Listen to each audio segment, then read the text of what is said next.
I'm Edwin Warfield. I'm the publisher of Citybiz, and I'm honored today to interview Charles Hadsell, the CEO of ePropertyCare. Welcome, Charles. Edwin, thank you for having me. So let's talk a little bit about your career. You had a nice long stint at Texas Instruments and Analog Devices, and then your father had some rental properties, and all of a sudden you decided to launch ePropertyCare. Give us a little bit of your career and the decision to launch ePropertyCare.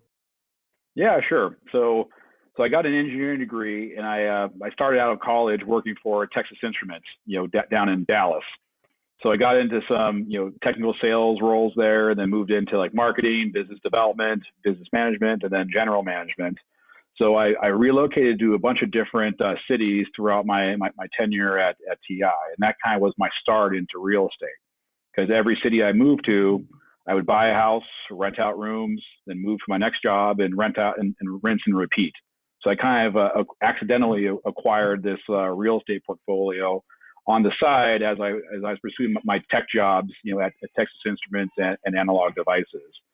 My father and mother encouraged me to get into real estate at a young age. They're like, hey, if you're going to be living in these cities, buy a place, rent it out, take a risk, because it's a great way to build like long-term wealth. So they kind of encouraged me to kind of do it.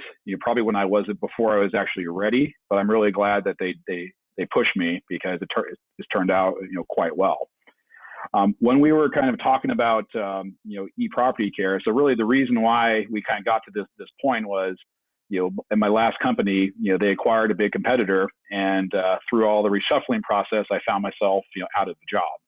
So one path was let's look for another big job at a big tech company. But the second path was like, you know what? I've had these challenges managing all these rental properties across all these places. There's got to be a better solution that could utilize technology rather than just relying upon a tenant to tell me there was water dripping from the ceiling. So that's kind of where my father and I started talking about the company. He's like, if we had this back in the 90s when I had my many buildings, I'd be retired in a much nicer place than I am right now. So that's kind of where that was kind of a sentimental note that kind of made me think, like, what? There are probably a lot of like building owners, landlords out there where the full property management model is not the best fit, and the full do-it-yourself model is not the best fit. So there's got to be something in the middle that could be tech-enabled to allow people to retain property versus losing it and then kind of bad things happening thereafter. So tell us a little bit about the actual ePropertyCare solution and how the cellular hub works. Yeah, sure. So the big problem that we came across is in your home, you have Wi-Fi. So most people have like a Ring doorbell, a Nest thermostat, because you have that persistent internet connection. But for landlords, that's not the case in the majority of cases, because most landlords won't pay Comcast $150 to have a business connection at a 3-family building, because that just doesn't make financial sense. So you kind of have these smart homes, but dumb rental properties. And that's really what we're aiming to change. Because our hub, I got one here just to kind of showcase. Our hub is basically a dedicated cellular connection for the building. So instead of relying on a Wi-Fi internet connection, you place that hub in like the basement or utility closet. And then from there, you could tie in the locks, for the lights, the water protection, the temperature control, and more, and control everything over cellular. So it kind of makes it a low-cost platform for deploying smart building technology for landlords and developers. It also includes like security and access control and lighting, so you can kind of pick and choose what makes sense for a given building, because every building is going to be a little different in terms of their needs. And so are you focused on the homeowner or rental properties? This has kind of evolved over time. Like when we started out, we focused on kind of small-time landlords and homeowners, because for the homeowner, the need is slightly different. Instead of they have Wi-Fi, so cellular doesn't really buy them much there. But the challenge that we saw is everyone has like a different app. So you got an app for your lock, an app for your thermostat, an app for your garage. So you have these like proliferation of apps to control different pieces of your home, whereas the solution we have integrates it all together. So you have one app that is easy to use. And that was kind of the missing piece for a lot of this. So we do have homeowners as clients, But I'd say as we continue to grow, our focus is more on like the developers, the large landlords, the big companies that own massive portfolios of real estate. And so the company's been around a couple of years. Can you tell us about some of the key milestones since you launched? The first milestone comes from my toughest investor, my wife, because she's like, if you're going to do this, you need to have some very aggressive goals for like door count and revenue for this to make sense versus going back to a traditional job. So she's been my toughest, I'd say critic, but it's pushed us along, quite well. I think of the milestones slightly differently. I think of when did we acquire a piece of knowledge or a new customer segment that we didn't know about. I think about like one of my first notable ones was acquiring my first non-family and friend customer from like digital advertising. First month we went live and put a Google ad out, got a landlord in. So that was exciting because it told me that I'm not the only one that has this need, because sometimes you worry about that as an entrepreneur that, is this just a problem that I experience or does the rest of the world also experience this problem? The second one was acquiring our first commercial customer. We got connected to a local church called like Reservoir Church, and they were having some problems with lighting control and security and access. And we gave them a good solution that integrates everything together. So that was a new segment. Then we won our first big landlord customer. And with that customer, we were able to tie in kind of insurance savings because part of our solution could reduce insurance costs. So for him, being able to say, you know what, I could save this much in insurance that would pay for the cost of deploying this to all my buildings within a year, that makes a ton of sense. So that was kind of another level of our learning for, all right, there's an insurance angle here that we could take to basically pay for the cost of the solution through savings. And then the final one was winning some local developers. Capstone Communities is the first, where we integrated with them to solve a problem on their market rate properties. And then they had a new building they were building for affordable housing. And it was like, hey, can you help us out, put the tech into this? I'm like, absolutely. So we started to engage with them on that and two other projects where we're deploying our full solution across a grounds up construction development. So those are kind of the high level milestones that I kind of think about in terms of pivotings and learnings of the company over the last 3 years. And so is the model a SaaS model or is it sort of a hybrid SaaS model? Yeah, I'd say it's more a hybrid because, there is a monthly subscription tied to our service that depends on like number of doors and the technology deployed. But it's a little more complex than that because we also offer hardware and we offer installation services. So it kind of depends on what the customer needs. Some might be do everything themselves and we just activate the service. Others might want us to do a full turnkey solution for them. So we kind of give a couple different options of service depending upon what the customer requires. And so you've built a contractor network that helps you install. Can you tell us about that? Yeah. So we've tried to keep overhead low, which has been very useful during these COVID times. So we basically have gotten referrals to a lot of like reliable like electricians, plumbers, locksmiths, low voltage contractors that we need to kind of install and roll out our system. So we've been like building out our network in Greater Boston and a couple other states to start, just to prove the model that we can deploy this to other markets fairly easily once we get the toehold with the developer or the landlord. So I see long term us integrating those resources in house over time, but right now the model's been pretty asset light and headcount light, so that we could be efficient and pivot fast and not be impacted by all the crazy stuff going on right now. So over the last couple of months, you've had a number of partnerships, one being the BBA management and the other being Capstone Communities and Tiger Insurance. Can you tell us about some of these partnerships and the implications in terms of your business? Yeah, sure. So it's interesting because I mentioned that the business has pivoted a lot over the last 3 years. Initially when we launched, we were kind of targeting being an alternative to property management companies. So property managers were the target, not really the customer. We quickly realized that, like, getting to all these individual landlords is really hard. Each is like its own cell.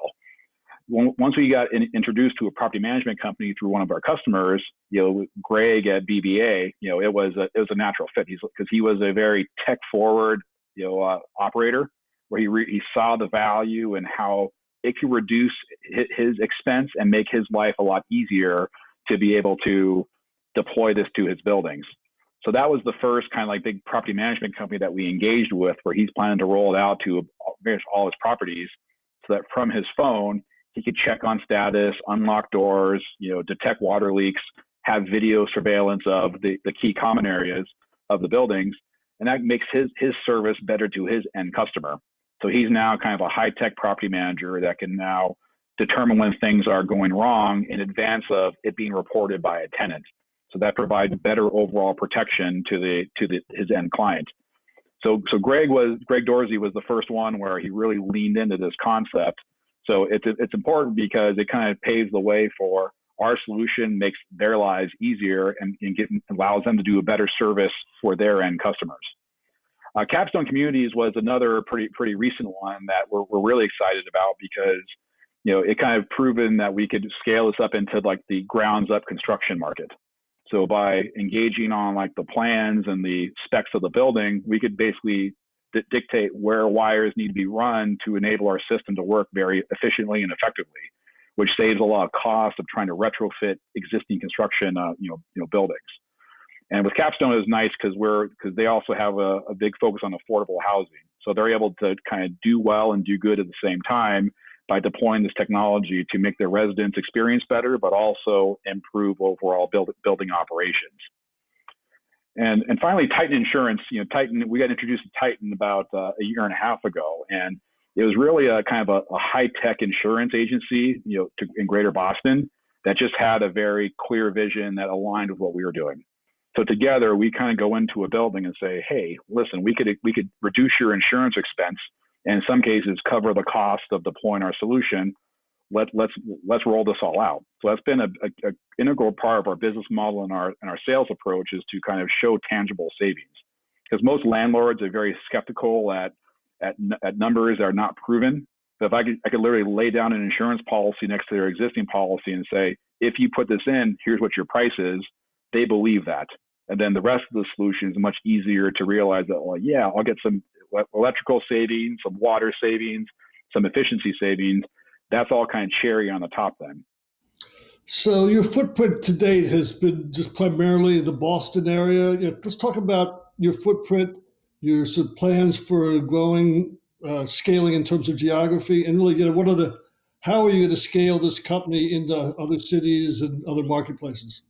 Sure. So today we actually have customers in 23 states in the U.S. today, including some interest from customers in Canada. So as I mentioned earlier, it is fairly easy for us to deploy to new geographies. We're currently bidding like big projects in like Michigan, Georgia, Texas, and Greater Boston. So it's fairly easy for us to kind of spin up a new market once we kind of have the relationships with the developers or the owner operators.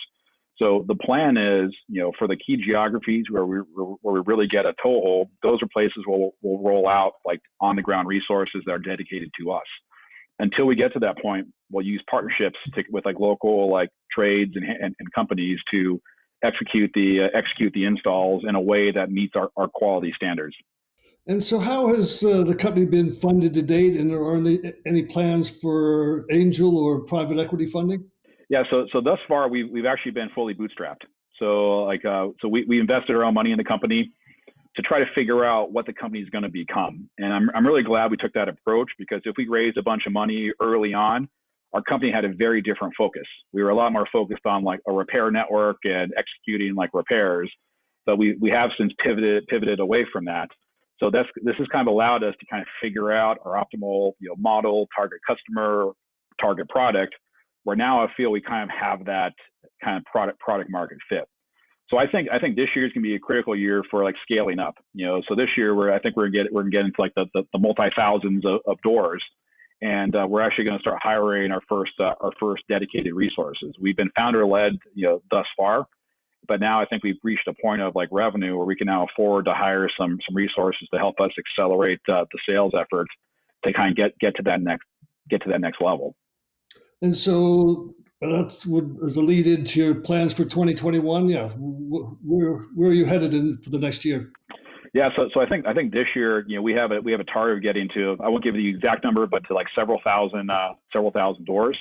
And this is really the year where we're going to start bringing on dedicated resources. Because now that I feel we have confidence in the business model, it's kind of proven, our customer engagements are kind of showing great, great fruits of our labor.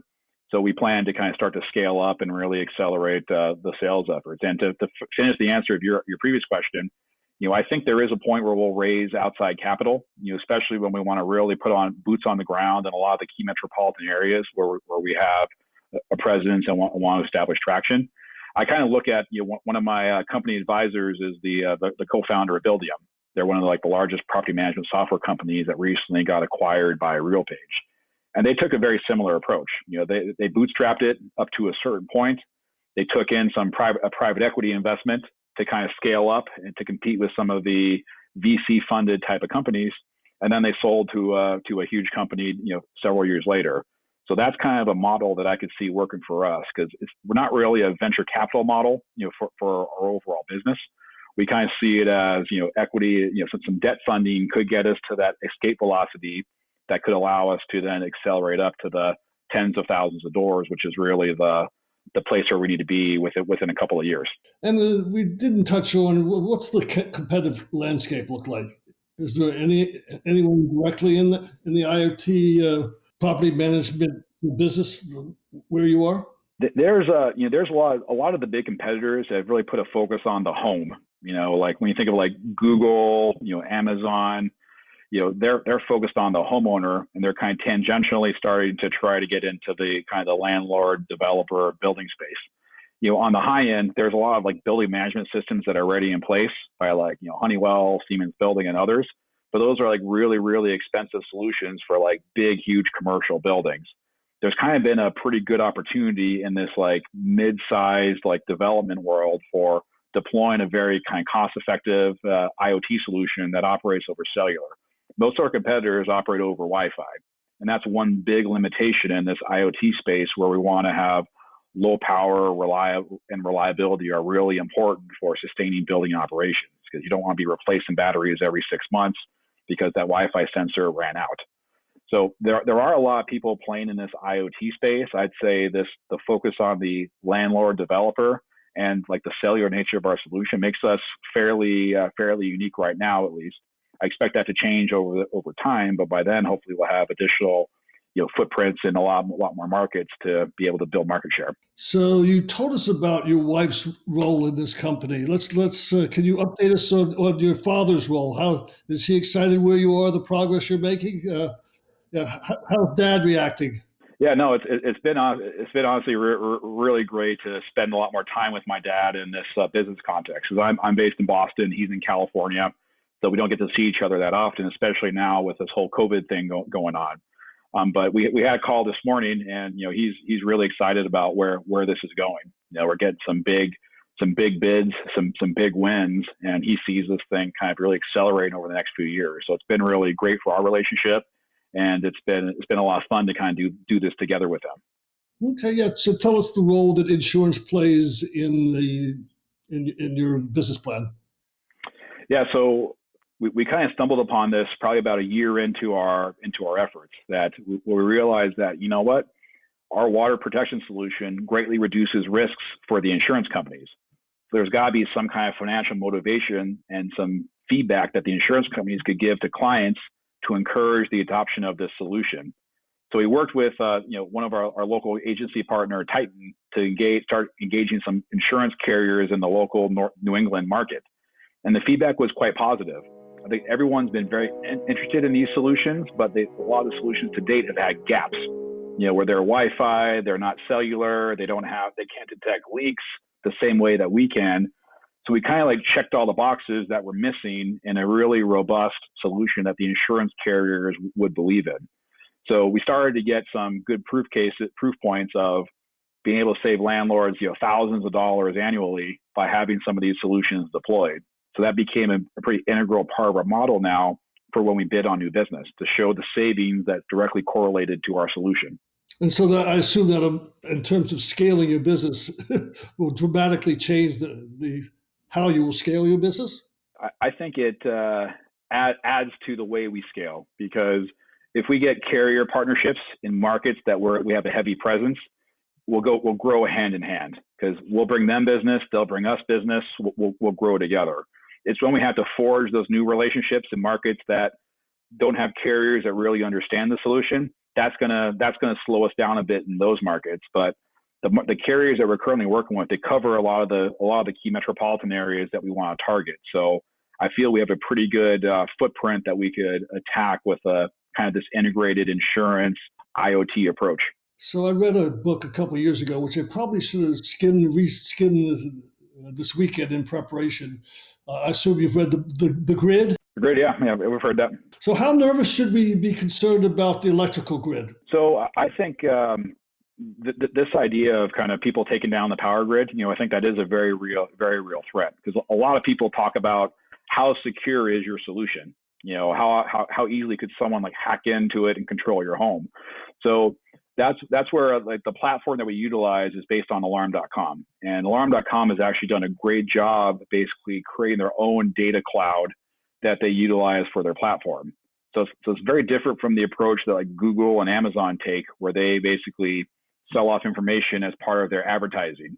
This is kind of a very private network, and the technology selections of Z-Wave on the local connection is really important, because that has huge benefits over Wi-Fi for overall connection security. And then on the cellular side, again, another big benefit, because to hack into the system, you got to hack the cell network. And that's a much harder, much heavier lift than the average neighborhood hacker that's just trying to control your Ring doorbell. That's kind of where I feel we have the technology choices made by our platform supplier have provided a much more secure solution than some of the solutions on the market that you read about in media, where someone hacked the doorbell or controlled the camera. Alarm.com platform prevents that from happening. Well, thank you for sharing your story. It's an exciting story, and please keep us surprised as you move forward through your Series A, and most importantly, your wife's endorsement. If you get your Series A, she's not allowed to talk. Edwin, I greatly appreciate the time, and thanks for the support that Citybiz has given. I look forward to collaborating with you guys more in the future.